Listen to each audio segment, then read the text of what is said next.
அனைவருக்கும் வணக்கம். இன்னைக்கு நம்ம பார்க்க போற டாபிக் பார்த்தீங்கன்னா, சிபிஎஸ்சில கிளாஸ் 12ல இருக்கிற மேக்ரோ எக்கனாமிக்ஸ்ல ஷார்ட் ரன் ஈக்விலிபிரியம் அவுட்புட்ல இருந்து ஒரு நியூமெரிக்கல் ப்ராப்ளம் வந்து ஒண்ணு பார்க்க போறோம். ஸோ இங்க என்ன குடுத்துருக்காங்கன்னா, in an economy government makes some additional investment அப்படின்னு குடுத்துருக்காங்க. Find its value when MPC is equal to 0.5 and increase in income is equal to 1000 அப்படின்னு நமக்கு குடுத்துருக்காங்க. இப்போ நம்ம இதில் என்ன கண்டுபிடிக்கணும்னா, additional investment by the government அதை தான் வந்து நம்ம கண்டுபிடிக்கணும். அடிஷ்னல் இன்வெஸ்ட்மெண்ட் பை கவர்மெண்ட் இதை தான் வந்து நம்ம கண்டுபிடிக்கணும். இப்போ இங்கே என்னென்ன கொடுத்துருக்காங்க அப்படின்றது பாருங்க. இங்கே கொடுத்தது என்ன அப்படின்னு பார்த்தீங்கன்னா, எம்பிசியோட வேல்யூ 0.5ன்னு கொடுத்துருக்காங்க. அதே மாதிரி இன்க்ரீஸ் இன் இன்கம்னு கொடுத்துருக்காங்க. இன்க்ரீஸ் இன் இன்கம் அது எவ்வளோ கொடுத்துருக்காங்கன்னு பார்த்தீங்கன்னா 1000 ருபீஸ்ன்னு கொடுத்துருக்காங்க. இப்போ இந்த இன்க்ரீஸ் இன் இன்கம் இருக்கு இல்லைங்களா, இதை வந்து நம்ம என்னவா எடுத்துக்கணும்னா டெல் ஒய்யை வந்து நம்ம எடுத்துக்கணும். இன்க்ரீஸ் இன் இன்கம்மை நம்ம டெல் ஒய்ன்னு எடுத்துக்கணும். அப்போ del Y is equal to நம்ம 1000 அப்படின்னு நம்ம எடுத்துக்கலாம்.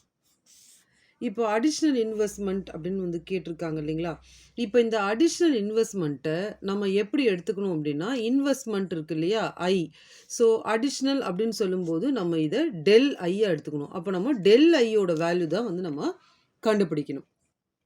இப்போ இங்கே கொடுத்துருக்கிறது வந்து பார்த்திங்கன்னா எம்பிசி வேல்யூ. இந்த எம்பிசி வேல்யூவை எப்படி கண்டுபிடிக்கிறது, எம்பிசி வேல்யூவை வச்சு எப்படி கே வேல்யூ கண்டுபிடிக்கிறது அப்படின்றத நம்ம பார்க்கலாம். அதுக்கு முன்னாடி K multiplier is equal to formula del Y by del I. இப்போ வந்து இதுதான் ஃபார்முலா. இதை வச்சு தான் நம்ம என்ன பண்ண போகிறோம் அப்படின்னா, டெல் ஐயோட வேல்யூ கண்டுபிடிக்க போகிறோம். இந்த இடத்துல வந்து டெல் ஒய் வேல்யூ கொடுத்துட்டாங்க, ஆல்ரெடி டெல் ஒய் வேல்யூ கொடுத்துட்டாங்க. இப்போ கே வேல்யூவை நம்ம வந்து கண்டுபிடிக்கணும்.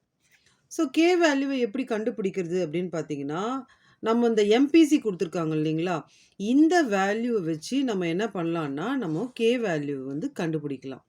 ஸோ இதுக்கு வந்து ஒரு ஃபார்முலா இருக்குது. K is equal to 1 divided by 1 minus MPC. இப்போ இந்த இடத்துல நம்ம என்ன பண்ண போகிறோம், கேவோட வேல்யூவை 1 மைனஸ் எம்பிசியோட வேல்யூ வந்து 0.5.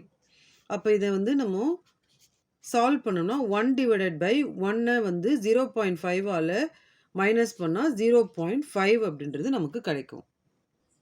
இப்போ கே இஸ் ஈக்குவல் டு 1/0.5 அப்படின்றது நம்ம கண்டுபிடிச்சோம். இப்போ நம்ம என்ன பண்ணுறோன்னா, ஸோ பாயிண்ட்டுக்கு அப்புறம் ஒரு 0 இருக்கிறதால நியூமரேட்டர் அண்ட் டினாமினேட்டர் ரெண்டுத்தையும் நம்ம என்ன பண்ணுறோம்னா 10ஆல் மல்டிப்ளை பண்ணுறோம். அப்படி மல்டிப்ளை பண்ணும்போது 10/5 வரும். ஸோ 10ஐ 5ஆல் டிவைட் பண்ணும்போது கேவோட வேல்யூ வந்து நமக்கு 2 அப்படின்றது நமக்கு வரும். இப்போது ஃபஸ்ட்டு நம்ம ஒரு ஃபார்முலா பார்த்தோம் இல்லைங்களா, K is equal to del Y by del I. இப்போ நமக்கு இந்த ஃபார்முலாவில் யூஸ் பண்ணுறதுக்கான வேல்யூஸ்லாம் நமக்கு தெரியும். கே இஸ் ஈக்குவல் டு 2 நமக்கு கிடச்சிடுச்சு. Del Y is equal to 1000 அப்படின்றது நமக்கு தெரியும். இப்போது இதை வந்து இங்கே இம்ப்ளிமெண்ட் பண்ணலாம். இப்போ கேவோட வேல்யூ 2 இல்லைங்களா, அதை இங்கே போட்டுக்கலாம். டெல் ஒய்யோட வேல்யூ வந்து 1000 இல்லைங்களா, ஸோ 1000 இங்கே கொடுத்துக்கலாம். இப்போ நம்ம கண்டுபிடிக்க வேண்டியது டெல் ஐயோட வேல்யூ. இப்போ இந்த இடத்துல டிவைடாக இருக்கிற இது வந்து இந்த பக்கம் மல்டிப்ளையில் போகுது. அதே மாதிரி இங்கே மல்டிப்ளையில் இருக்கிறது இந்த பக்கம் வரும்போது டிவைடில் வருது நமக்கு. அப்போது நமக்கு 1000 2ஆல் டிவைட் பண்ணும்போது டெல் ஐயோட வேல்யூ வந்து நமக்கு 500. இந்த டெல் ஐ அப்படின்றது நம்ம என்ன பார்த்தோம் அப்படின்னு பார்த்தீங்கன்னா, இதுதான் வந்து பாருங்கள் நமக்கு additional investment by government. Additional investment by the government. So இதுதான் வந்து ஆன்சர். இந்த வீடியோ உங்களுக்கு புரிஞ்சிருக்கோன்னு நான் நம்புகிறேன். தேங்க்ஸ் ஃபார் வாட்சிங் திஸ் வீடியோ.